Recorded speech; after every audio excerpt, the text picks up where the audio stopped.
আমি এখন আমার মাকে ফোন করে বলবো, দেখি কি বলে। ঠিক আছে?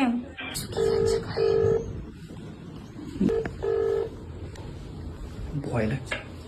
হ্যালো মা। হ্যাঁ বলো। বলছি আমি বিয়ে করেছি। কি বিয়ে করেছে মানে? গোলুকে। অনুকে আমার নিজের দাদাকে তুই বিয়ে করে নিলি? হ্যাঁ। কেন রে? কি হয়েছে? আমি ওকে ভালোবাসতাম তাই বিয়ে করেছি। তাই বলে এরকম ভাবে? নিজের দাদাকে? আমি জানতাম যে তোমরা আমাকে মানবে না, তার জন্য আমি বিয়ে করে নিয়েছি।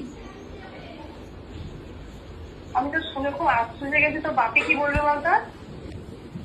বাপিকে তুমি মানাও, ঠিক আছে? বাপিকে তুমি বাপিকে বলো, ঠিক আছে? আমি কি বলবো তোমার বাপিকে? এই কথাটা আমি কি করে বলবো যে তুমি তোমার নিজের দাদাকে তুমি বিয়ে করে ফেললে?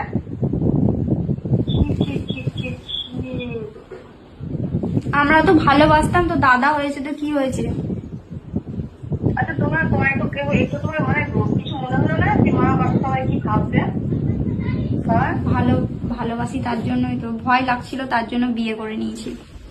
তোমার একটু ভয় লাগলো না যে বাপি তোমাকে কি বলবে? তোমার অবস্থাতে কি হবে বা তুমি বুঝতে পারছো? বেশ ঠিক আছে, আমি রাখছি। তুমি বাপিকে বলো যে বাড়ি যাবো বিকেলে। তারপর দেখো কি হয়। বেশ ঠিক আছে, রাখো। অত শত বলার আমার আর ক্ষমতা